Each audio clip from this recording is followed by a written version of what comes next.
Hey, hi friends, how are you doing out there? Wonderful.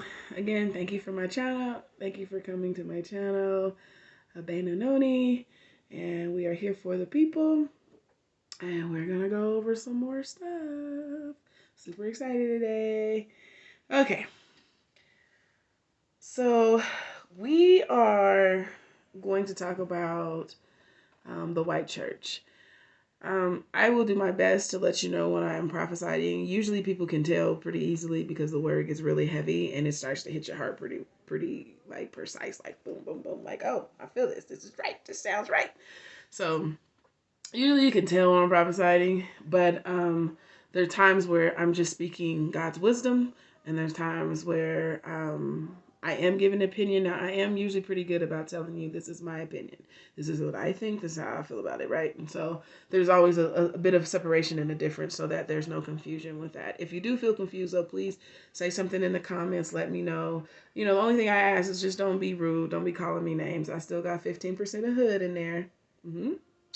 And a lot of people might not like this if you're a super Christian, but I will cuss you out. It's real. So, you know what I mean? I like to be 100 about me. You know what I mean? I don't try to hide or, I don't have anything really to hide, right? I'm living this life like everybody else is. And so, I like to be as 100 as I possibly can. So just don't get rude down there because I want to have the conversation. If there's a misunderstanding or you don't like something, I want to know. I really want to know what we're talking about so we can have the conversation. If you just want to be ignorant, don't do it because I'm not really into that too well. So I don't think it's necessary. So, because we're just talking. And again, if you don't like it, don't watch it. If you don't appreciate it, don't agree with it. You don't appreciate it, right? Like just move on to something else that suits you. But for those who really want a truth, I think this is a good space. So, and I'm trying to make sure that it's a safe space too, so that when you do say something that's not maybe agreeable, people not jumping on each other. I don't want people jumping on each other. I want people to hear what's being said. And if you're not understanding something, ask your questions, have your conversations, but, let's try not to beat each other up. We got enough of that going on naturally in the world, and so let's make this a safe space for all of us to be able to find an understanding, and because that's really what it's all about. It's just finding an understanding, and so we can do that. I think that we can do that. So let's be nice, but like and share and comment and subscribe, all that great stuff, and I appreciate it. I thank you for doing that, and it allows me to be able to push God's message even further. So. I appreciate you and tons and tons and tons and tons of love. Mwah. Okay. All right. With that being said, we are going to go over a topic that I think is extremely important. Here's a question that's been so up in the air about a lot of stuff, which is Christianity whitewashed? Yes, it is. It's a very easy answer. We had tons of history that I've been studying on it, a lot of things that I've been studying, even on the biblical matter. When you really study the Bible, like you really get involved in it, you really start to find out that Black history has to do tons with the Bible, that we're all through the Bible, we are the Bible, and you'll find that Black people, especially American Blacks, are very, very attached to the identity of the past and the history of how even America had come about, right? Like there's tons of history things going on right now where, we're finding out, you even have white Christians who are fighting not to expose what's been done in the past by white Christians, right? And they're fighting for that because no one wants to be exposed. Everybody's, a lot of white pastors are on this, let's move forward, let's move forward, let's move forward. But you can't move forward without finding out what you're moving forward from, right? And so this let's move forward idea, it's not really a new concept. It's been throughout history, tons and tons of times where white people go, well, let's just forget that and let's move to this. But while we're going, oh, okay, let's forget it, they're writing new laws, they're doing, new setups and changing things, and that makes it really hard for Black people to even function. And and then they say it's really in the name of God, like they can do these things because God said so, right? And it's that's not true, right? God is not a God who called anybody to rape anyone, steal, kill, destroy. Like that's not it, right? If you go back into history where you're starting to hear white pastors preach about, God and slavery and, you know what I mean? They were very good at ignoring um, how to treat a human being because it wasn't beneficial. They used economics. They used a lot of things political. They use politics to rationalize how they were able and why they were able to treat people any kind of way because God had said so, which wasn't a truth. It was a falsehood. This country was built off of religious rhetoric about how God gave privilege to these people to treat other people a certain way. And to be truthful, I've even heard a white pastor say something under the nature of, well, the curse of the 400 years were you guys' fault. We didn't have anything to do with that. So, God had put y'all in our hands. This is what he said. God put us in his hands to be tended to during those 400 years. That's not true. Our 400 years of cursing have to do with us and God, period. It's not about us and everybody else. Everybody else don't get to jump in your stuff and be like, oh, well, since you're under a curse, we're going to take advantage of that and we're going to use it to God's advantage. No, that's not how that works, okay? It's what they did, but it's not how that works. White people itself are in trouble with God for a whole nother set of reasons, right? I like to tell black people, don't even worry yourself about how that's going down because it's bad. These guys are in trouble.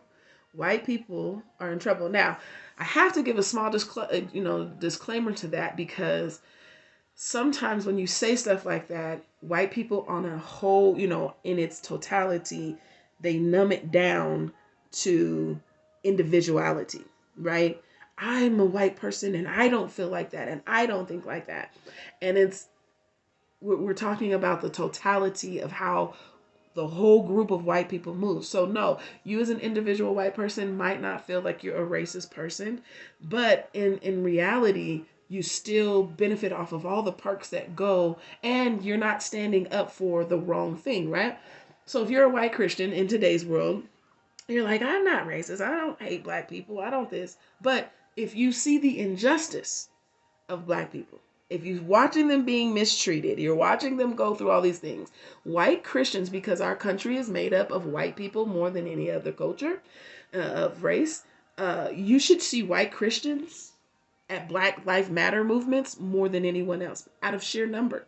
Just because of the number alone, right? And they should be there with their picket signs standing up and going, oh my God, this is wrong, right? And you don't see that coming out of white pastors and churches, and you don't see them getting involved at all. It's the same kind of rhetoric which was in the 70s and which was in the 30s and which was in, we can just keep going backwards and backwards, but you'll find the same rhetoric, which means that spirit of control and power and who's running what, that spirit all by itself is the spirit that you really obtain to, that you follow. It's not God's spirit, because God's spirit is saying, hey, when you see something that's not right, that's injustice, you stand up for that. You don't knock it down. Now, if you say something about abortion, you can get 50 million white people to stand up and hold signs, but abortion wasn't even something that was on God's, list. God talks about abortion a couple times, Old Testament through the New Testament, and he never ever tells anybody to fight for the idea of abortion, because abortion has to do more with the woman who's carrying the baby than with the idea of a life being born. Really, it really does. And so, a lot of people don't like that kind of truth, but it is. It has a lot to do with it.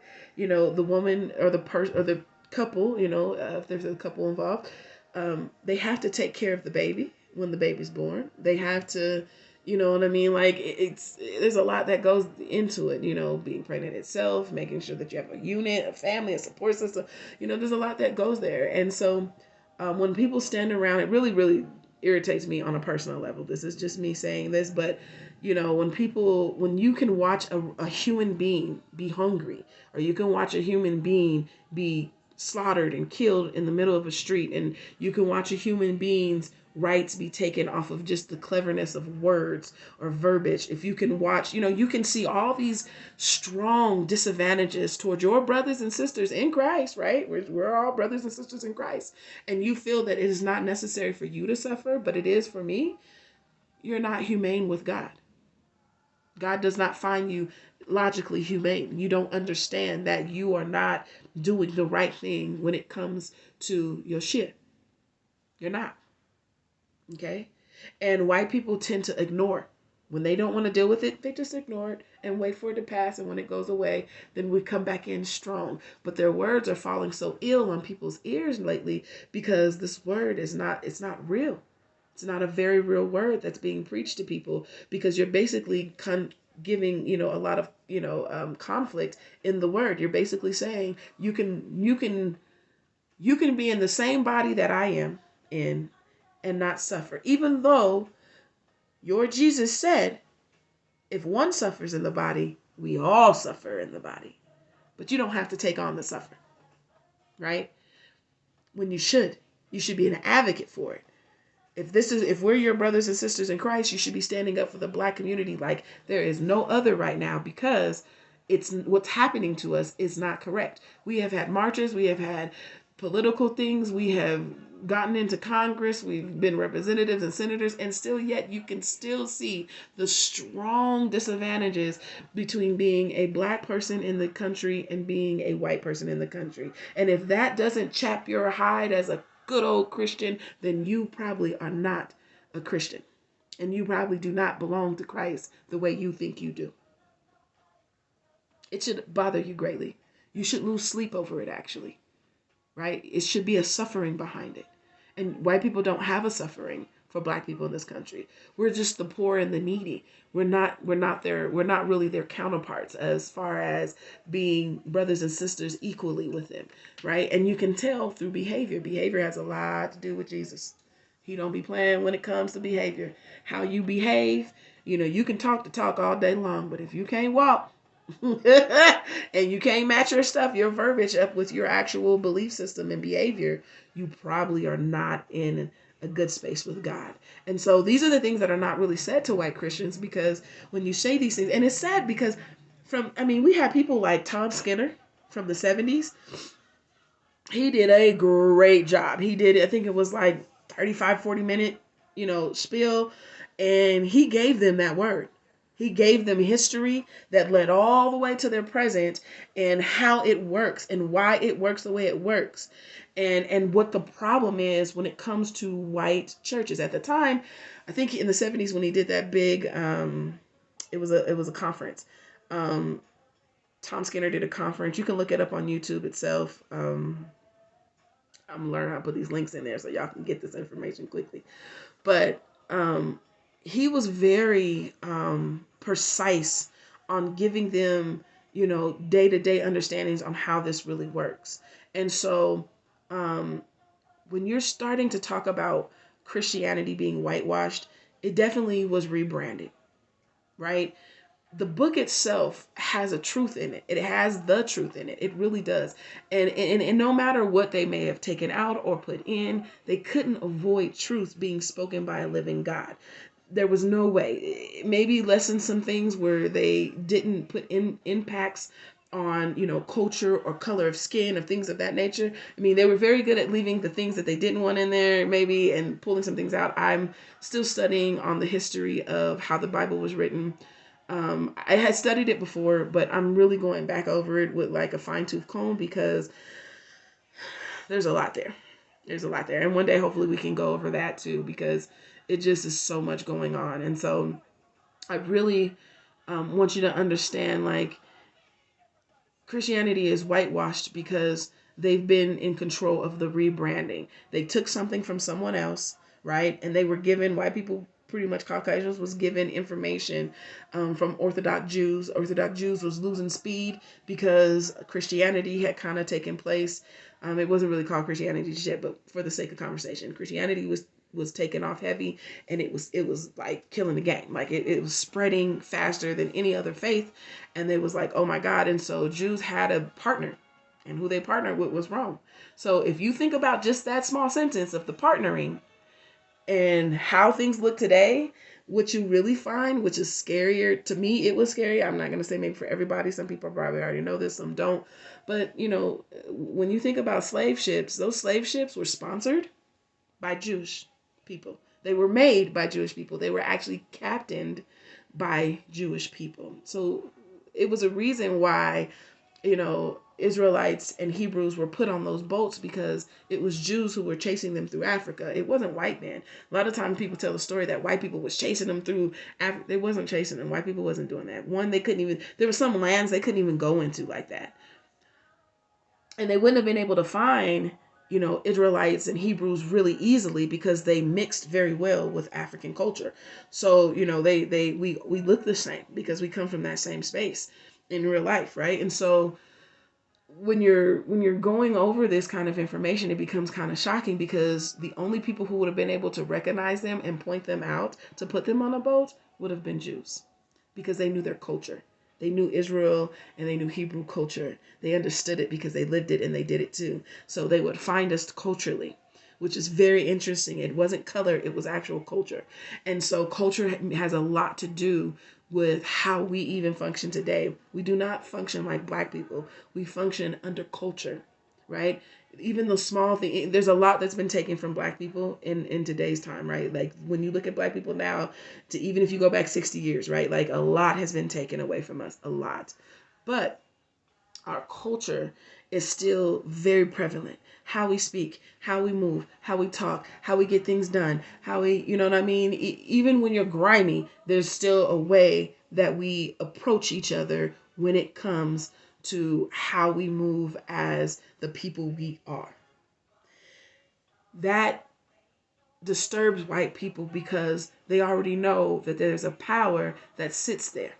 You can sense it. You can see it. You know what I mean? You can watch their morality, right? Like you can, we just beat you, but you still say, yes, massa. You know what I mean? Like, how does that, like at some point, I know there was a lot of confusion for white people because they can't figure out why we fight still.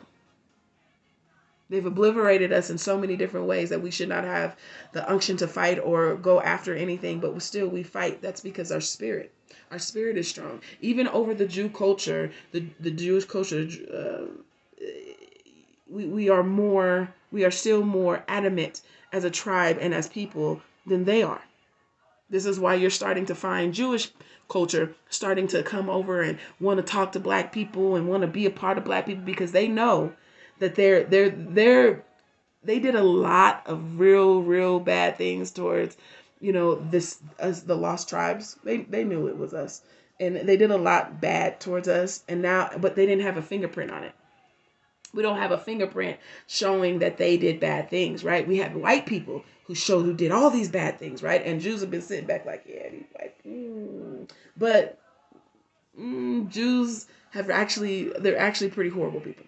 There's a reason why Palestinians can't stand them, right? It's not just because, they're people of God. No, they've watched them lie, abuse God's word. Like if you really study Jew culture and you go back into it, and I'm not talking about past. You don't have to go to the past. You can study it right now today. The things that they're doing right now today, very oppressive people. And so this word becomes very aggressive at some point, because this is the truth that is trying to be hidden by white people, by Jews. It's also Jews. They don't want this to come out. They want to be looked at as Black people's friends first, and then, we didn't know, but we fixed it. That's kind of the behavior, right? And everybody's like, well, just let us fix it. And you can't fix it without telling the truth. Because to fix it, that means you got to confess what you've done wrong. Right? Nobody wants to, if you've done something to hurt someone, no one wants to move on until they hear you really confess you're sorry and say, I did this wrong. I'm sorry. I shouldn't have done this. And that you are aware of the problems that have taken place of why we have so much, issues between each other. If you can't do that, it's very hard to accept a sorry. It's very hard to move on, because the mind goes, this didn't settle right. This ain't okay. And so when we talk about whitewashing, we're going to get more into it. I'm going to come to a conclusion because I don't want the videos to be too long, but we have to go over, the idea.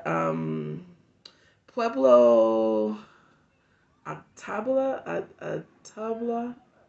Okay, that's his last name. Has a channel. He has Tom Sawyer on. I'm sorry, Tom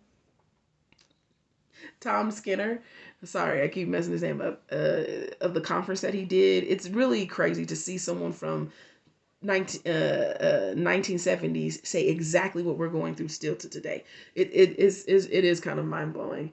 But as we go, we're going to get into the white church. We're going to get into why many have stopped going to church. We're going to get into what people know today. We're going to get into why the church is whitewashed, right? We kind of talked about it a little bit.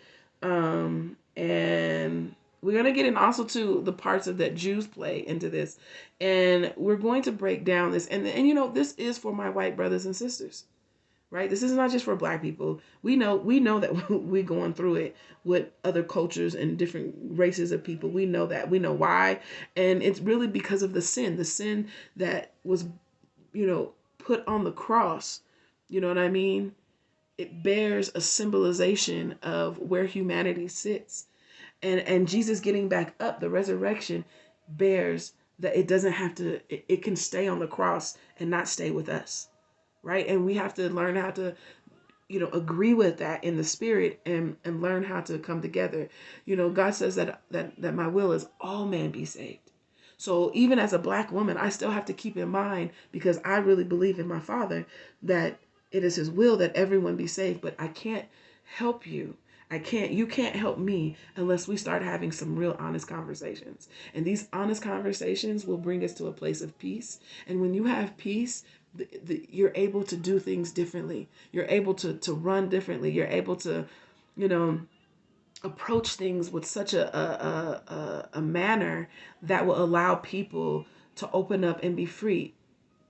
People all want to be free. Everybody wants to be free. For some of us physically and mentally and emotionally, for some of us spiritually, some of us there's different understandings of freedom, but we all want to have the understanding of being free, and not just to do whatever we want, but to also be able to know what true love is. And you can't get to true love through a lie. You have to get there through the truth. So I say this to you with peace. Let's go on the adventure. Let's go figure some things out. Don't be so offended so fast. Hear what's being said, hear what's being, watch what's being done, and let God really soak into your heart. And don't have the control. Try to lose control over everything, and let God really speak to you, because when he begins to minister to your heart and take it from stone to flesh, you will begin to see something very different in the mindset of your life. And it will bring you to revelation that no man can bring you to but God. So these are the attempts that I have for all of my brothers and sisters. I want you guys to know that I love you today, and that I definitely care about you guys, no matter what color you are, no matter where you're from, no matter what your nationality is or your background may be. I don't care what it is. I think that all men should have the option to have, Yoshia in freedom. And that's just what that is, right? And so to get there, though, somebody got to start telling the truth. We can't do it off of the lie. The lie won't get us there. It'll only hold us back. It'll only bury more. You know what I mean? And honestly, the way the world is now, we don't need any more room for that. We need to make room for some truth and some peace. And so wherever you're at in life, I think that this is a good space to start, and so that we can start really unraveling the things of God together, as a family, because that's really what we are. No matter what color we may be, we are still human, right? And because of small infractions, we've taken our humanity, out of the picture, and we've decided to isolate our eyesights on, very, very surface things. And so to be deep, you must go into deep places. So I love you guys. I cannot wait to really start this adventure with you.